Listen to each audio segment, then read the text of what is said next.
어느 작은 마을에 두 친구가 살았습니다. 한 친구는 부유한 상인이었고 다른 친구는 가난한 농부였습니다. 어느 날 상인이 상업을 위해서 먼 길을 떠나게 되었고 농부에게 와서 작별 인사를 합니다. 상인은 농부에게 작은 빵 하나와 포도주를 건네며 말을 합니다. 내가 떠나더라도 오늘 먹은 이 빵과 포도주를 볼 때마다 나를 기억해 주시게나. 농부는 그 포도주를 소중하게 간직하며 친구를 그리워하고 기억했습니다. 긴 시간이 흘러서 상인이 돌아왔을 때에 농부는 기쁜 마음으로 빵을 만들고 또 오래전에 보관해 두었던 포도주를 꺼내서 친구와 함께 나누었습니다. 그 포도주와 빵은 이들에게 있어서 단순한 음식이 아니지요. 두 친구의 깊은 우정과 사랑을 상징하는 것입니다. 오늘 우리가 성찬식에서 나누는 빵과 포도주는 예수님의 찢기신 몸과 흘리신 보혈을 상징합니다.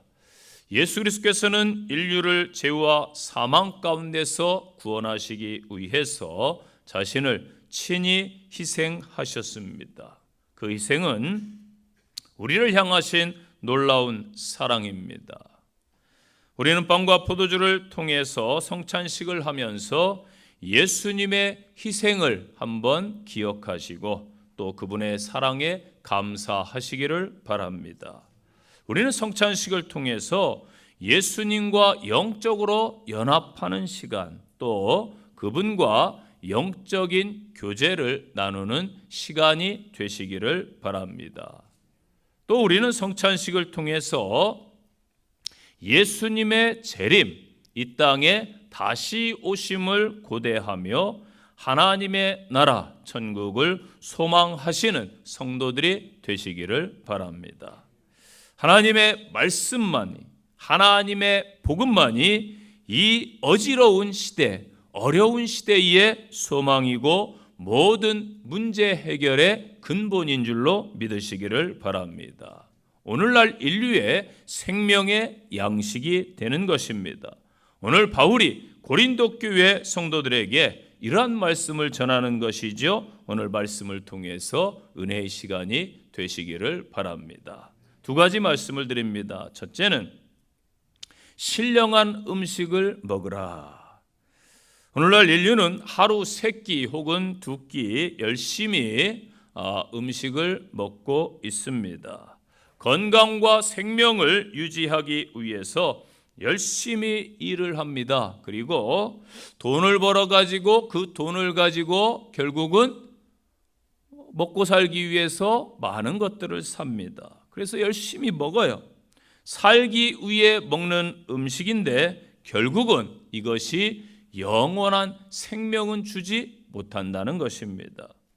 동물들 또한 굶으면 배가 고프니까 너무나 괴로워합니다. 열심히 사냥을 해서 동물들을 서로 잡아먹고 있습니다.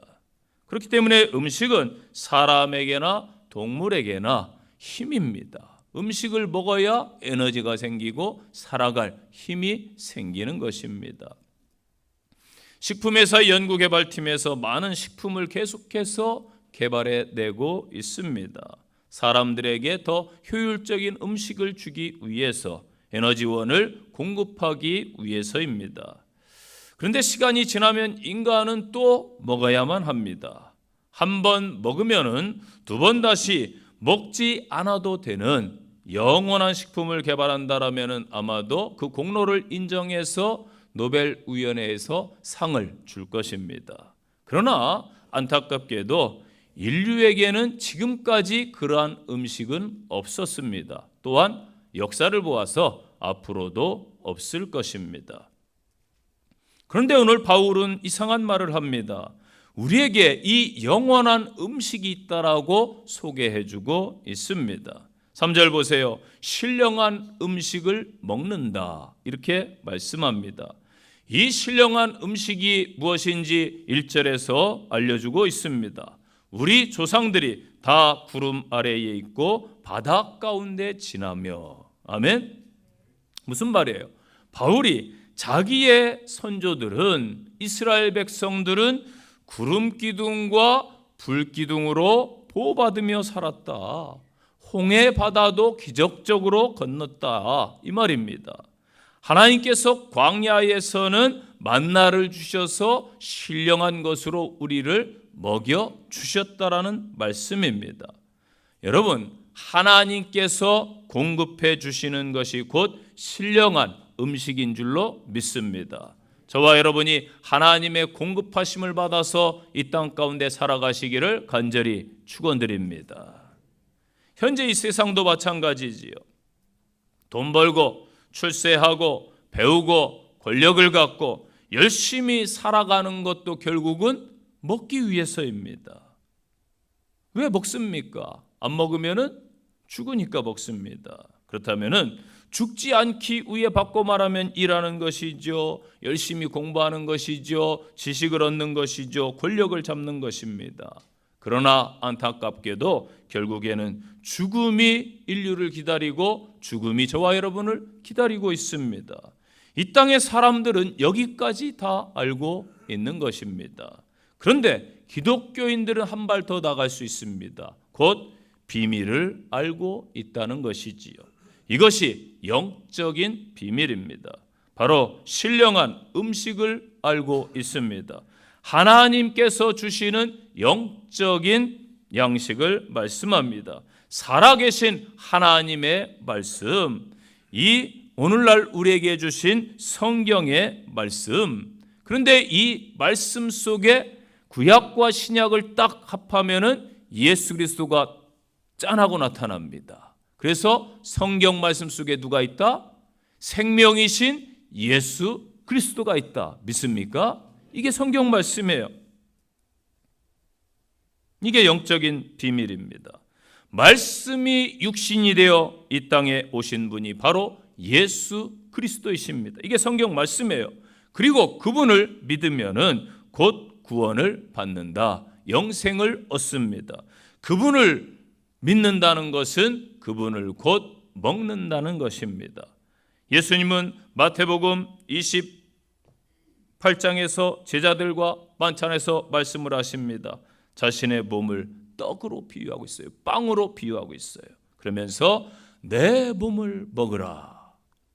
내 몸을 먹으라 말씀하셨습니다. 떡을 떼어주시면서 말씀하는 거예요. 받아 먹으라. 내 몸이다. 예수님을 먹어야 산다는 진리를 알려주고 있습니다. 예수님이 주시는 말씀, 이 하나님의 말씀을 믿어야 산다는 것입니다. 초대교회 성도들은 믿지 않는 사람들에게 이 성찬 예식 때문에 오해도 받고 박해를 받기도 했습니다. 로마 사람들이, 기독교인들이 비밀 집회를 한다더라 궁금해서 밖에서 귀를 기울이고 있는데 이건 내 몸이니 떼어 먹으라. 몸을 떼어 먹어? 내 피니 생명의 피다. 피를 마셔라. 아니, 아무것도 모르는 상태에서 이런 말만 들었다고 생각해 보세요.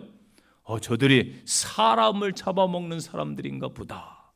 그렇게 소문을 냈습니다. 그래서 피를 마신다고 충분히 오해할 수 있지 않습니까? 박해가 더 심해진 것입니다. 육적인 것은요, 여러분, 영적인 것을 이해할 수 없고 알 수도 없다. 아멘? 이게 성경 말씀이에요. 그래서 예수님은 살리는 것이 영이고 육은 곧 무익하니라. 아멘? 약간의 유익은 있어요. 그런데 살릴 수가 없다는 것입니다.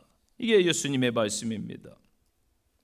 예수님께서 채찍에 맞아 몸이 찢기시고 온몸이 상처투성이가 되셨습니다.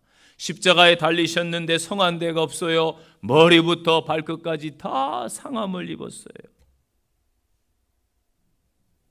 어린 양은요, 제물로 드려질 때 그냥 드려지지 않아요. 다 각을 떠서 드려지는 거예요. 보라, 세상 죄를 지고 가는 하나님의 어린 양이로다. 희생제물이라는 십자가에서 자기 몸을 다 갈갈이 찢기셨어. 예수님의 몸은 죄인된 우리들 때문에 진이겨지셨습니다. 그리하여 인류를 위한 신령한 떡, 신령한 음식이 된 줄로 믿으시기를 바랍니다. 이 십자가의 고난은 우리에게 그렇기 때문에 생명이요 영생이 됨을 믿으시기를 바랍니다.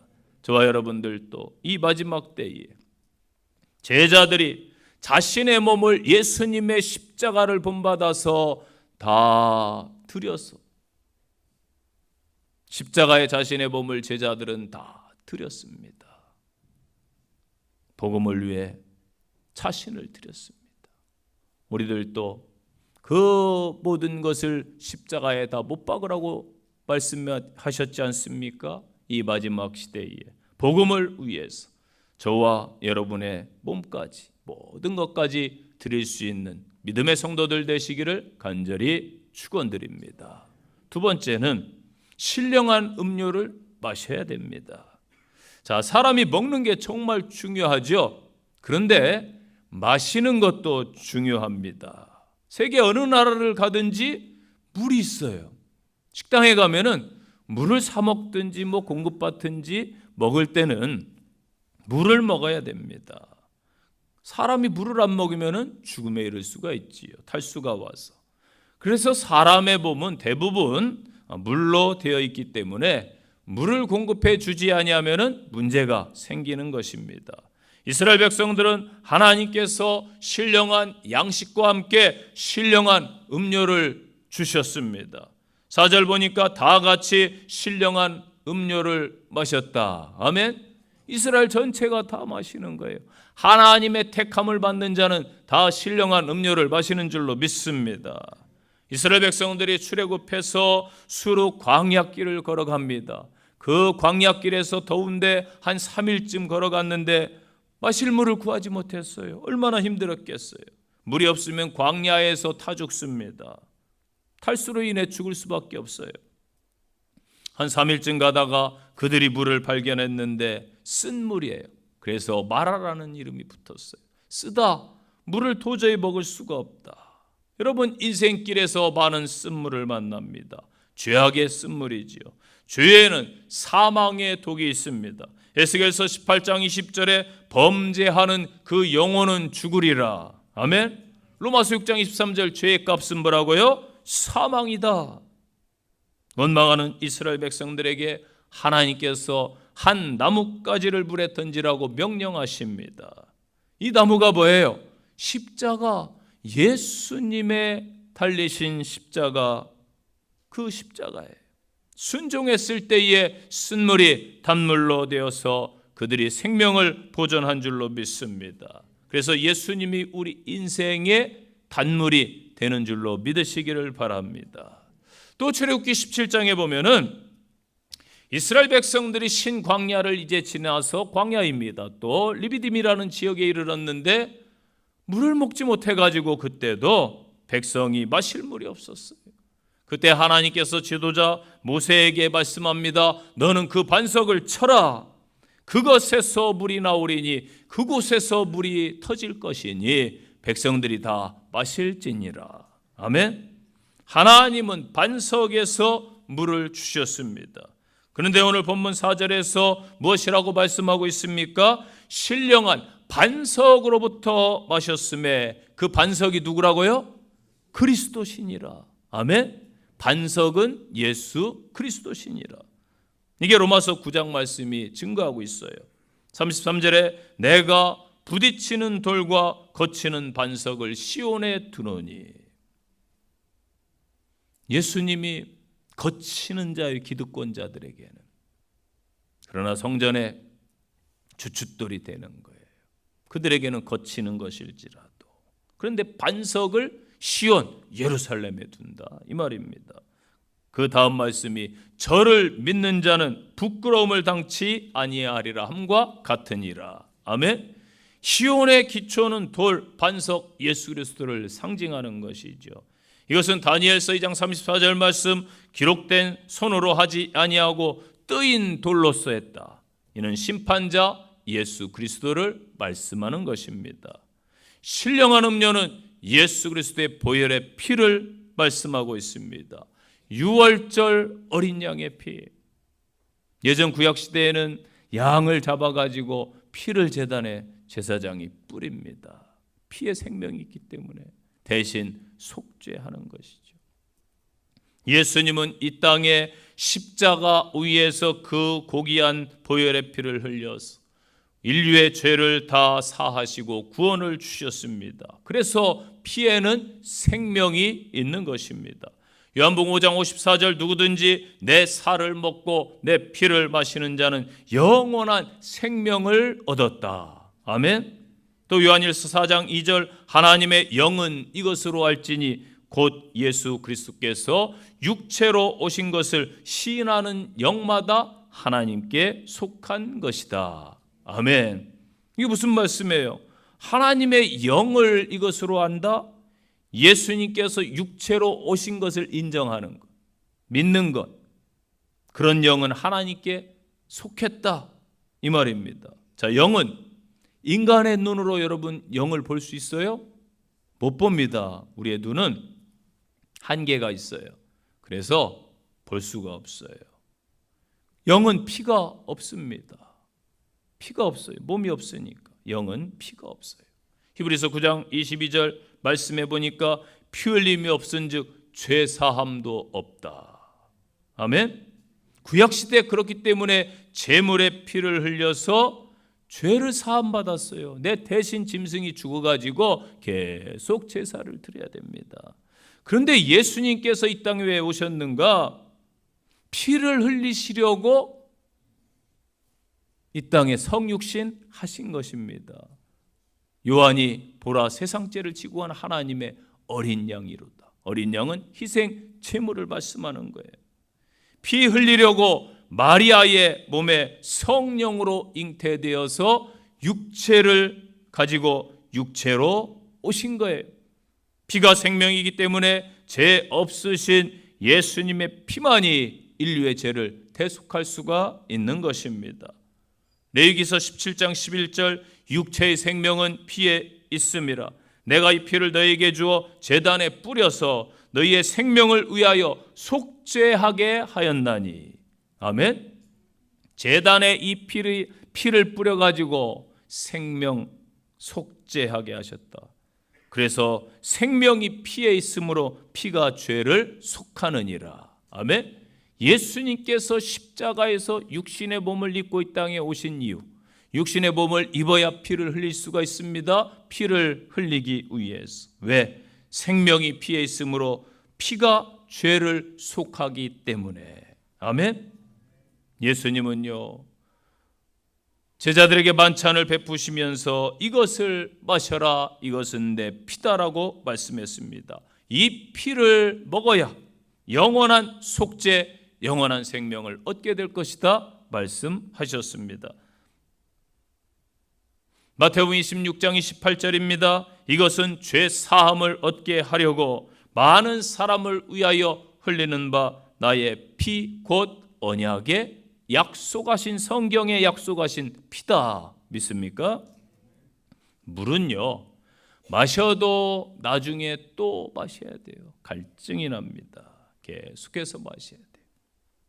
이 세상이 주는 물, 과학, 최첨단 지식, 이러한 것이 인류의 모든 문제를 절대 해결할 수가 없어요. 그렇기 때문에 이 땅의 물은 영원하지 않습니다. 그래서 예수님의 십자가가 해결합니다. 믿습니까? 그 보혈의 피가 영생인 줄로 믿으시기를 바랍니다. 그 보혈의 피를 의지하고 그 피를 날마다 먹음으로써 승리하는 성도들 되시기를 간절히 축원드립니다. 결론의 말씀입니다. 예수님은 십자가에서 그 몸이 찢기시고 그 물과 피를 다 쏟으셨어요.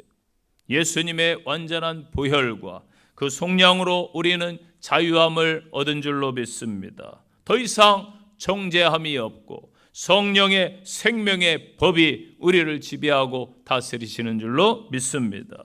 모든 것을 십자가에서 아낌없이 내어주신 그 예수님께서 우리의 삶의 큰 위로와 힘이 되어야 될 줄로 믿습니다.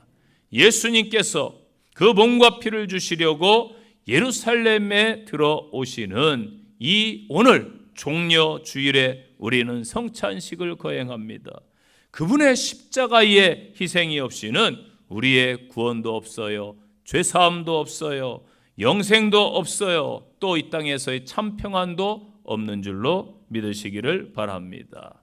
그 십자가 희생의 피가, 그 찢기신 몸이 내 삶에, 또 우리의 가정에, 이 땅에 무너진 교회들 위에, 무너진 아픔 가운데 이 사회 위에, 이 나라 위에, 전쟁과 참혹함 재난 속에 있는 온 열방 세계 위에 뿌려져야 될 줄로 믿습니다. 오늘 성찬식에 참여하는 여러분은 신령한 음식과 신령한 음료를 받아서 예수님께서 이 땅에 자신의 몸과 피까지 다 내어주신 것처럼 그 사랑을 저와 여러분이 이 시간 받고 그 복음을 전달하는 전달자로, 사명자로 다시 서시기를 간절히 축원드립니다. 기도하겠습니다. 하나님 아버지 감사합니다. 바울 사도를 통하여 고린도 교회에게 주시는 말씀을 통하여 저희에게 말씀을 주셨습니다. 신령한 떡과 신령한 음료를 늘 먹을 수 있는 저희들, 예수와 함께 죽고 예수와 함께 사는 믿음의 성도들 되게 하여 주옵소서. 예수님 이름으로 기도합니다. 아멘.